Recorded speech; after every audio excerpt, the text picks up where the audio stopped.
Hey everyone, it's Glenn Greenwald back with another episode of System Update exclusively on Rumble, and I'm basically making this video to ask one very simple question.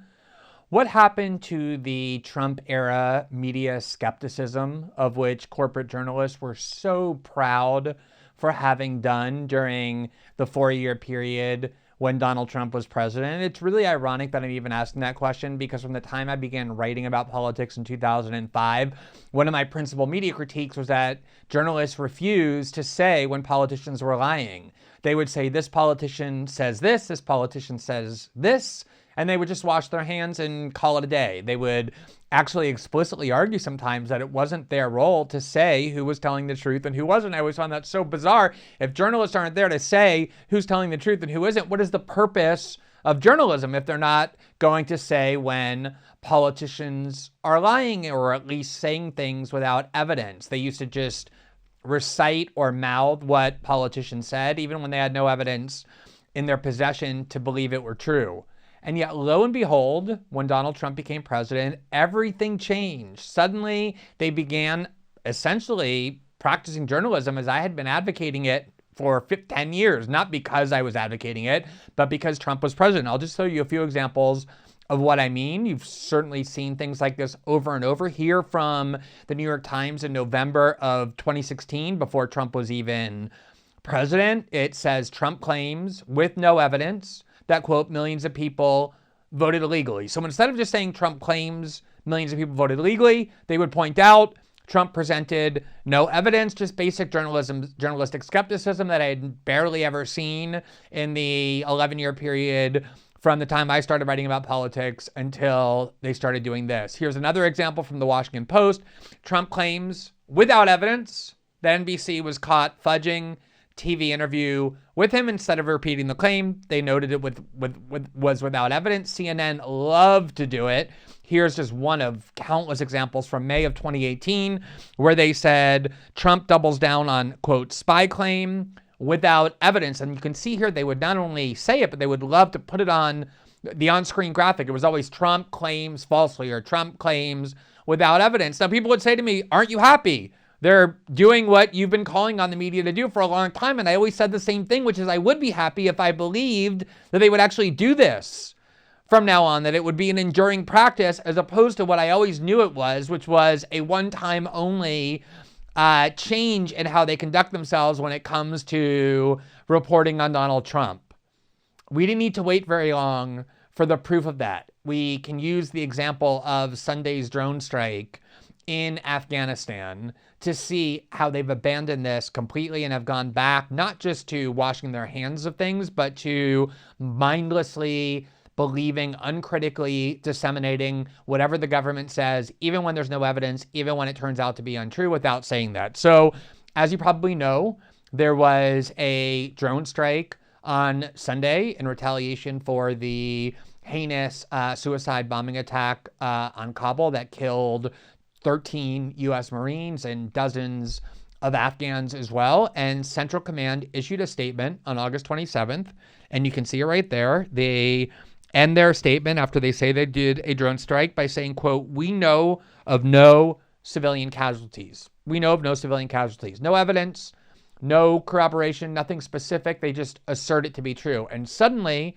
that became treated as gospel, this assertion, even though there was no evidence. Here you see the New York Times national security reporter, Charlie Savage, who in 2020 was the same reporter who took the CIA's claims that turned out to be false, that the Russians had placed bounties on the heads of U.S. soldiers, which was leaked to him by the CIA and then used by pro-war Democrats in partnership with Liz Cheney to demand that Donald Trump's withdrawal plan from Afghanistan be blocked. He's back at it, mindlessly repeating what the government says as long as it helps Democrats. You can see there he's tweeting above a tweet from another journalist quoting an AP article that reads, U.S. officials, quote, drone strikes vehicle with multiple suicide bombers on way to Kabul airport.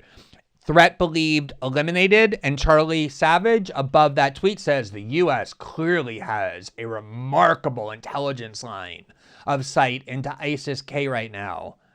He has no idea whether it's true, but he's gushing effusively about how incredibly competent the U.S. government is. They had no idea what was going to happen in Afghanistan. Joe Biden, a month ago, was saying, we think the Afghan forces are going to ward off the Taliban. It's extremely unlikely the Taliban was going to take over all of Afghanistan. They had no idea what was happening in Afghanistan. They released a statement from commanders in the military asserting that they surgically got these ISIS-K planners and no civilian casualties. And then this New York Times reporter with no evidence starts gushing as if it's true, mindlessly and uncritically. Here you see a similar tweet from Jennifer Griffin, who I respect as a national security reporter. Charlie Savage has also done good work, by the way.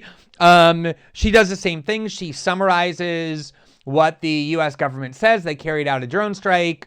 They killed ISIS-K planners in Kabul. And she just asserts at the end, quote, no civilian casualties. All throughout the media, you see it over and over. Here's the New York Times report on that drone strike. It simply quotes, uncritically, a commander in Afghanistan who said, quote, the unnamed airstrike occurred in the Nangarhar province of Afghanistan. Initial indications are that we killed the target. We know of no civilian casualties. No, he asserted it without evidence. No, he presented no evidence, just disseminated without a molecule of skepticism.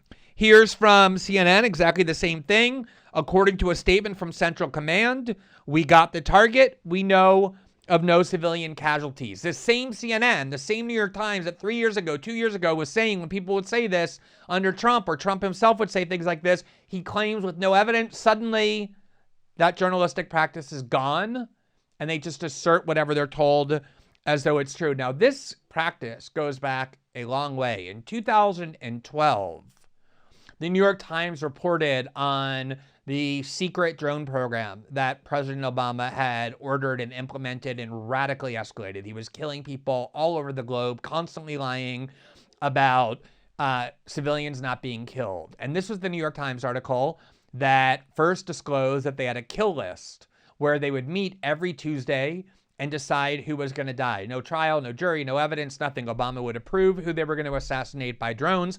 And the New York Times called it a test of his principles and will.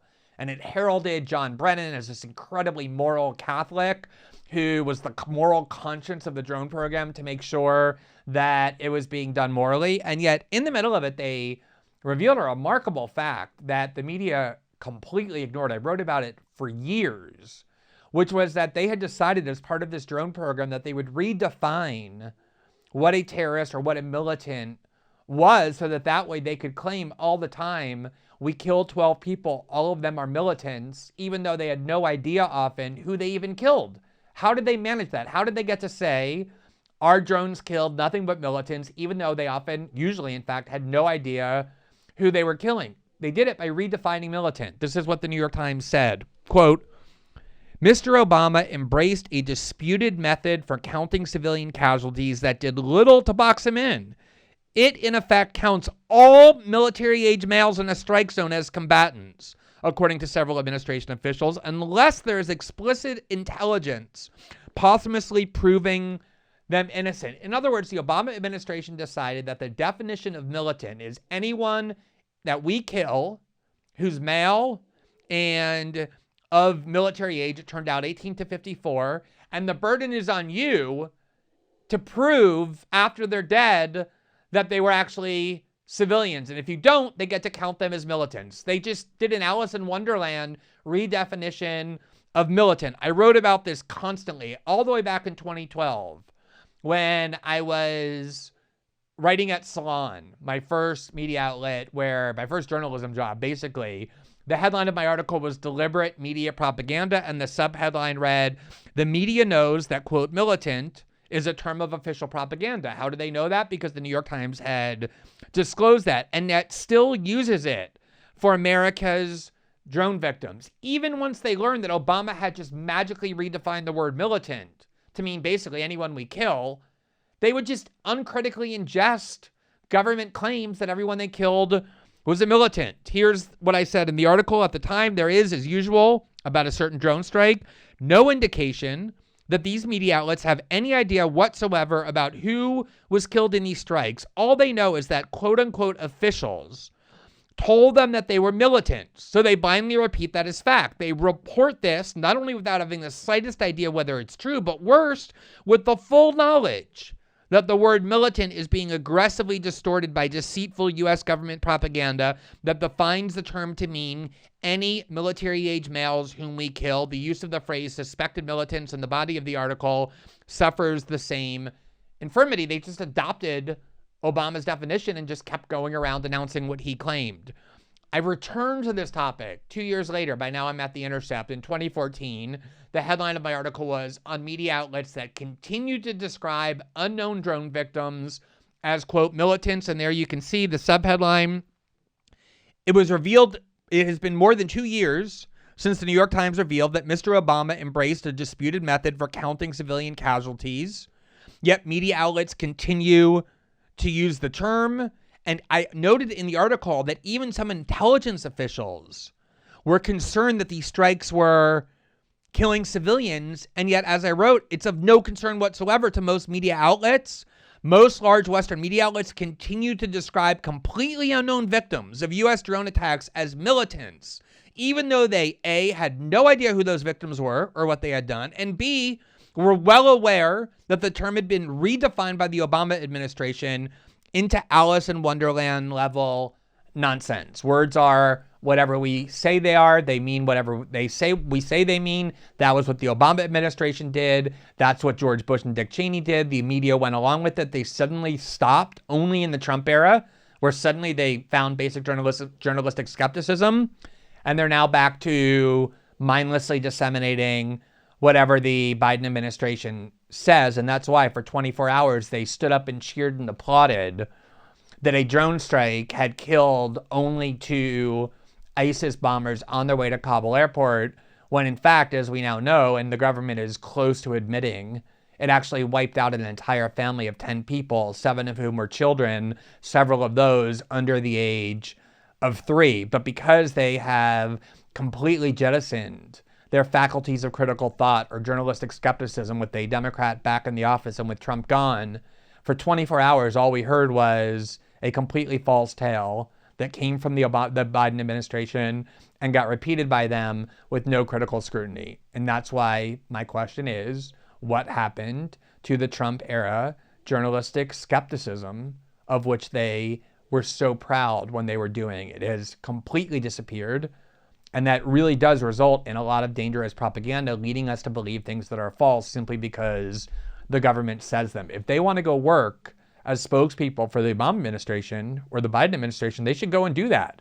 And then they can just disseminate those statements. But if they want to claim to be journalists, doing reporting, informing the public, basic skepticism, no evidence is presented, Afghans claim it's not true, is needed in order to be anything other than government spokespeople masquerading as journalists.